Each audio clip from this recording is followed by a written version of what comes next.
Pascal Ducongé, bonjour. Bonjour.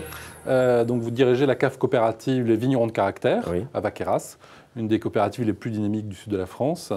Racontez-nous en quelques mots l'histoire de la cave. La cave est née en 1957 avec une poignée de vignerons, une petite dizaine de vignerons qui ont décidé de réunir leur savoir-faire. Et la cave a grossi au fil de ces années, donc un peu plus de 50 ans maintenant, pour maintenant regrouper 80 familles de vignerons et exploiter 1 millier d'hectares de vignes globalement sur les crus Vaqueyras, Gigondas et Beaume de Venise essentiellement. Il y avait une raison particulière au fait que ces vignerons, à la base, veuillent se réunir en coopérative? Oui, je pense qu'ils avaient déjà une vision de mettre en commun un certain nombre de moyens pour travailler mieux. Vaqueyras était à l'époque en Côtes-du-Rhône, hein, puisque l'appellation Vaqueyras date de 90, donc avec aussi l'ambition de la faire progresser en Côtes-du-Rhône village puis en cru, donc de mettre un certain savoir-faire en commun pour pouvoir progresser. Donc vous êtes une des premières caves à avoir réussi à impulser une dynamique de cru sur le village. Comment ça s'est passé? Oh, bah ça s'est passé, ça a pris longtemps. Hein. C'est une dynamique qui a démarré quasiment dans les années 60 pour passer d'abord en Côtes-du-Rhône village et puis en cru en 90. Donc ça s'est passé avec un travail de proximité avec l'INAO pour valoriser le terroir, identifier les différents terroirs, valoriser la qualité des vins qui étaient produits. On a essayé d'être locomotive à l'époque pour pousser Vaqueyras vers le haut. Donc aujourd'hui, vous avez à peu près 80 coopérateurs, enfin 80 familles de coopérateurs. On retrouve aujourd'hui des deuxième et des troisième générations des viticulteurs d'origine. Oui. Sur Vaqueyras, on retrouve essentiellement des vignerons qui vivent de la vigne, qui font vivre leur famille de la vigne. Donc ils sont vignerons de père en fils ou de mère en fille, puisqu'on a des vigneronnes à la cave. Donc oui, c'est essentiellement un village vigneron qui a toujours vécu de la vigne. On retrouve trace d'ailleurs de la vigne à Vaqueyras depuis le XIIe siècle à peu près. Alors vous l'évoquiez tout à l'heure, hein, vous êtes sur Vaqueyras, vous êtes sur Beaume de Venise, Gigondas, mais vous allez un peu au-delà, hein, vous êtes à Châteauneuf, vous êtes à Creux-Hermitage, Saint-Joseph. Pourquoi cette extension ? En fait, la cave, dès sa création, a choisi de distribuer elle-même ses vins.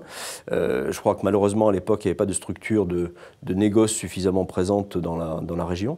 Donc ça s'est imposé, je pense, comme une nécessité au départ, et puis comme un choix par la suite. Donc à la fois d'être producteur, mais aussi distributeur.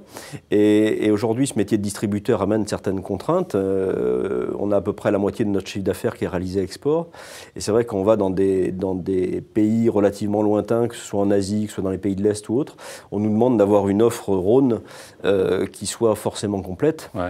On a choisi de ne pas aller au-delà de la vallée du Rhône, hein, d'être légitime sur ce secteur, mais par contre d'exporter le savoir-faire qu'on pouvait avoir sur les Côtes-du-Rhône septentrionaux ou sur d'autres appellations du Sud. Vous êtes très impliqué également dans le développement durable. Oui. Alors d'abord, en quoi ça consiste le développement durable et en pratique pour une cave comme la vôtre? C'est un vaste sujet, le développement durable. En fait, on a démarré dans une démarche de développement durable en 2006, donc c'est relativement ancien, à l'époque où d'ailleurs on ne maîtrisait pas réellement la terminologie de développement durable, simplement parce qu'on avait déjà beaucoup de démarches qualité engagées à la cave depuis de nombreuses années, que ce soit dans le vignoble avec l'agriculture raisonnée, parce que la quasi-totalité des exploitations sont certifiées agriculture raisonnée ou agriculture biologique. On avait en interne des démarches de certification ISO 9001, ISO 14001 pour la gestion de l'environnement, IFS, BRC qui sont des normes internationales pour l'hygiène, traçabilité alimentaire. Donc tout ça devenait extrêmement compliqué pour une petite structure comme la nôtre, hein, parce qu'on est des artisans du vin.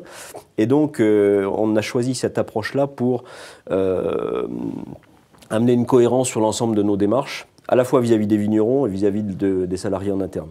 Très bien, écoutez Pascal Ducongé, on se retrouve dans un instant pour déguster vos vins. À tout de suite. Merci.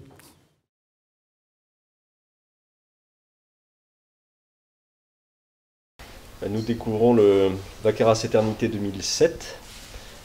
Donc il y a un assemblage de Grenache, qui est le cépage roi du sud de la vallée du Rhône. Syrah, 40% de Syrah et à peu près 10% de Mourvèdre.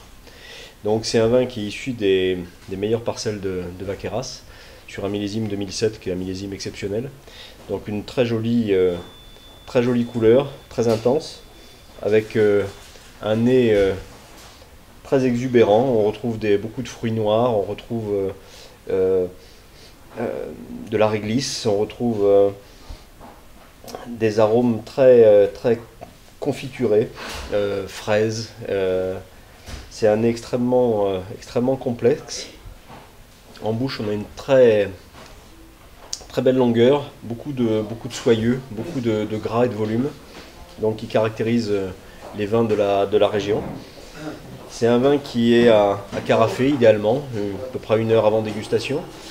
Et c'est un vin qui sera certainement idéal avec une pièce de bœuf, un rôti de bœuf, peut-être lardé sur un lit de morille. Hein, ce serait parfait.